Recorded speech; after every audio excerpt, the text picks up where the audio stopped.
Bisa jelang pelantikan Presiden dan Wakil Presiden, elit-elit parpol gencar mengadakan pertemuan baik elit parpol di dalam maupun di luar pemerintahan Jokowi.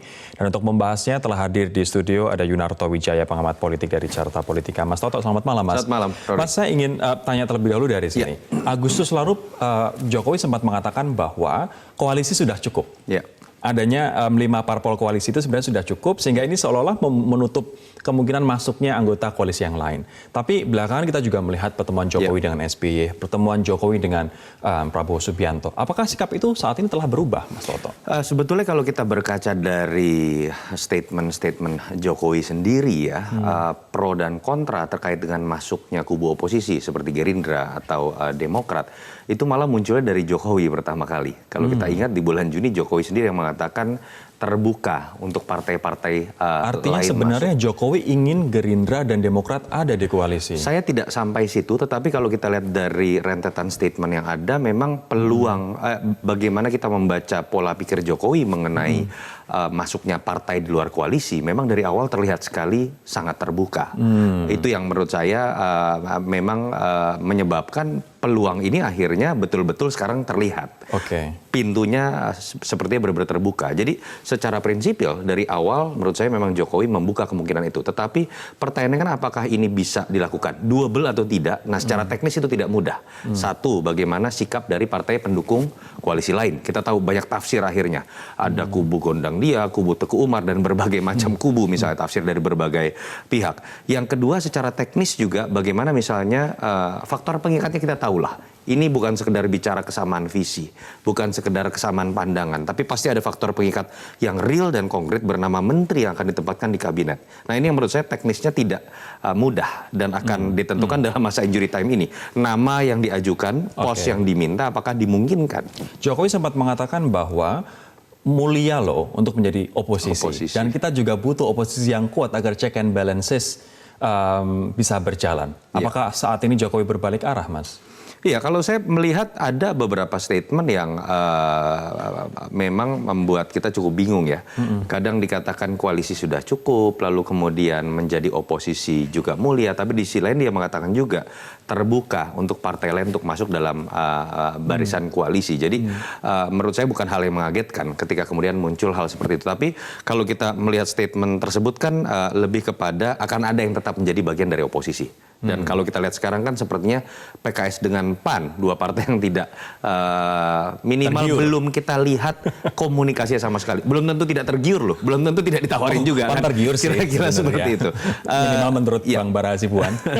Nah, itu yang dan kalau kita lihat sebetulnya kan berkaca partai mana sih yang kemungkinan diajak, sebetulnya bisa terlihat.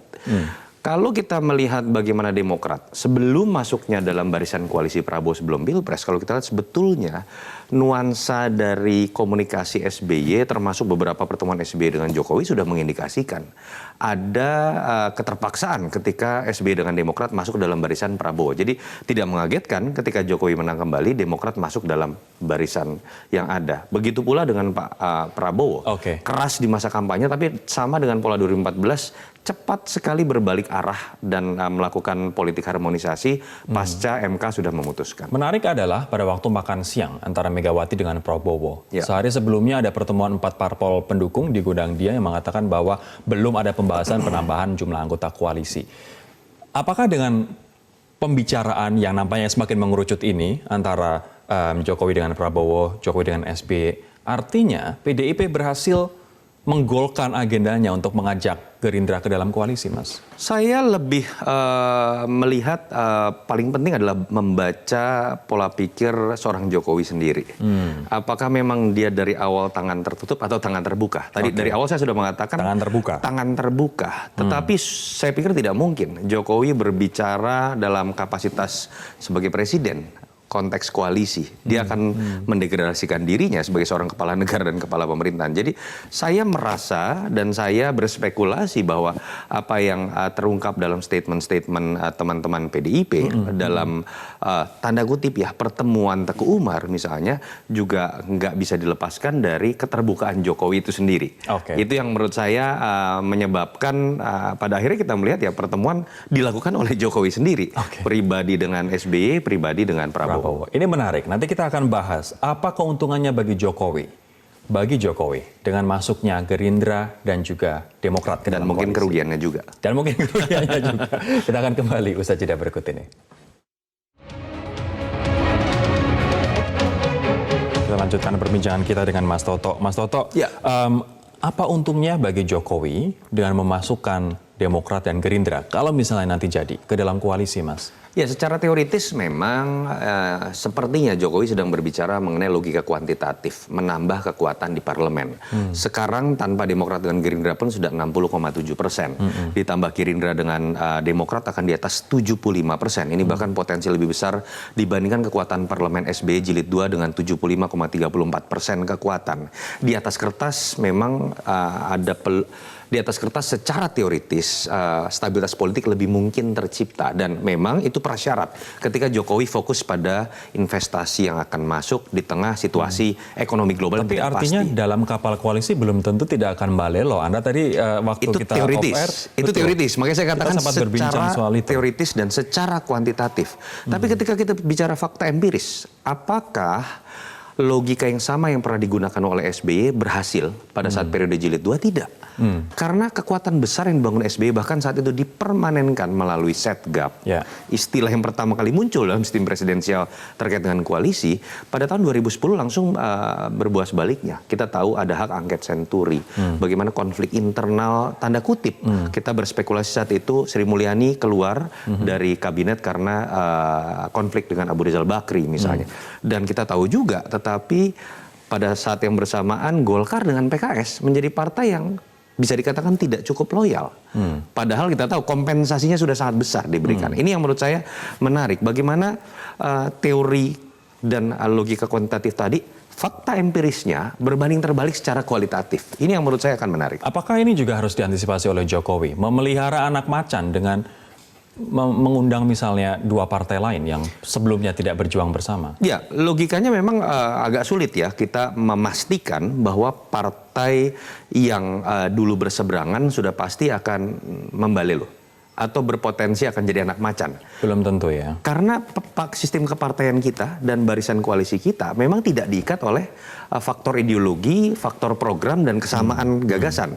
Lebih kepada jatah kursi menteri yang dibagi tadi itu. Sehingga siapapun ketika kecewa dengan porsi pembagian kekuasaan berpotensi membalelo juga. Kira-kira itu yang terjadi juga pada SBY Jilid 2 dengan PKS, dengan Golkar gitu. Nah, ini yang menurut saya menarik untuk kita lihat. Bagaimana sih Jokowi akan menempatkan dirinya menjadi dirigen. Karena memang kita bisa menggunakan logika yang sama juga berbalik-balik. Pertama, mungkin Jokowi yang lebih aman ketika ada partai baru yang masuk. Ada lebih dari 75% kekuatan, artinya kalau ada 1-2 partai yang balelo, mungkin Jokowi masih punya kekuatan Syaratnya minimal di masih atas banyak. 50%. Syaratnya banyak, kira-kira seperti itu. Oke. Tetapi kan di sisi lain juga kita tahu, secara manajerial, prinsip dasar secara manajemen, ketika makin banyak aktor yang ada di dalam katakanlah barisan kekuasaan kalau kita bicara di politik, lebih sulit untuk kemudian melakukan manajemen konflik. Oke. Itu juga yang menurut saya, jadi Artinya kerugiannya, kalau tadi kita membahas keuntungan, kerugiannya adalah semakin lebih sulit apabila konflik tercipta di dalam kapal koalisi, Mas. yang sudah pasti akan menjadi kerugian dan tantangan buat Jokowi adalah semakin banyak aktor elit di sekelilingnya, sehingga ketika kemudian mengambil sebuah keputusan, pertama akan cenderung lebih lama. Yang kedua, ketika bertabrakan misalnya dengan opini publik, Oke. lebih tidak mudah buat Jokowi untuk mengambil keputusan yang katakanlah entah tidak populer atau populer sekali. Mas Toto, mohon ditahan terlebih dahulu. Kita tadi sudah membahas pertemuan Jokowi dengan Prabowo, pertemuan Jokowi dengan SBY. Sekarang ternyata ada pertemuan antara Ketua Umum Partai Gerindra, Prabowo Subianto, dengan Ketua Umum Partai Nasdem Surya Paloh di kediaman Surya Paloh di Jakarta Selatan. Sudah ada rekan Eva Wondo di sana. Eva, seperti apa pertemuan ini, sudah dimulai atau belum, dan kira-kira apa yang akan diperbincangkan? Belum dimulai, Rory. Rencananya pertemuan antara Ketua Umum Partai Nasdem Surya Paloh dengan Ketua Umum Partai Gerindra Prabowo Subianto akan dimulai sekitar pukul 19 waktu Indonesia Barat, tepatnya di kediaman Surya Paloh di kawasan Permata Hijau, Jakarta Selatan. Meskipun baru akan dimulai kurang lebih 30 menit lagi, namun jajaran fungsionaris dari Dewan Pimpinan Pusat Partai Nasdem sudah berdatangan ke kediaman Surya Paloh. Seperti tadi ada Sekjen Partai Nasdem Joni G. Plate, kemudian ada pula Ketua Fraksi Partai Partai Nasdem yang juga merupakan bendahara umum Partai Nasdem Ahmad Ali, anggota DPR RI fraksi Partai Nasdem Ahmad Saroni, dan diperkirakan nanti 30 menit lagi Prabowo Subianto ini akan tiba dengan didampingi oleh jajaran fungsionaris dari Dewan Pimpinan Pusat Partai Gerindra. Terkait pertanyaan Anda, Robi, apa sebenarnya yang akan dibicarakan? Ini belum tahu apa detail yang akan dibicarakan, namun tadi bocoran dari Sekjen Partai Nasdem Johnny G. Plate, pertemuan ini adalah pertemuan silaturahmi kebangsaan. Mengapa disebut silaturahmi kebangsaan? Karena akan membahas isu-isu aktual yang terkait dengan kebangsaan. Dan mengapa ini menjadi pertemuan silaturahmi? Karena tadi Johnny G. Plate menyatakan bahwa Surya Paloh dan Prabowo Subianto adalah sahabat lama, sehingga pertemuan ini akan menjadi pertemuan silaturahmi. Dan juga mengingat sudah digelarnya pemilu, maka baik untuk digelar silaturahmi antara pimpinan kedua partai politik, yakni Partai Nasdem dan juga Partai Gerindra. Selengkapnya kita simak bersama tadi wawancara yang kami lakukan bersama dengan Sekjen Partai Nasdem Johnny G. Plate berikut ini. Di DPR juga sudah hampir selesai, MPR hampir selesai, ya tinggal AKD-AKD-nya saja. Jadi kalau Pak Prabowo datang menjumpai Pak Surya, pasti ada agenda-agenda politik ya untuk di kesamaan persepsi dan kesamaan perjuangan kita untuk 5 tahun ke depan ya. Dalam kaitannya dengan apa? Dalam kaitan menghadapi tantangan dunia yang semakin berat, yang semakin tidak menentu ya. Kita membutuhkan soliditas nasional, kita membutuhkan bergabungnya kekuatan nasional agar kita bisa menjadi bangsa pemenang. Ya, jangan semua hal ini dikaitkan hanya dengan kabinet ya. Kalau kabinet itu kewenangan sudah jelas di dalam konstitusi kita, itu hak prerogatif presiden. Apa yang akan diputuskan oleh presiden pasti ya Nasdem sebagai partai pengusung utama akan mendukung keputusan presiden. Nah hingga saat ini kan belum nih, baru nanti akan diumumkan pada setelah pelantikan presiden setelah tanggal 20 Oktober. Berarti ini bisa disebut silaturahmi kebangsaan begitu ya Pak? Iya betul, ini adalah silaturahmi kebangsaan.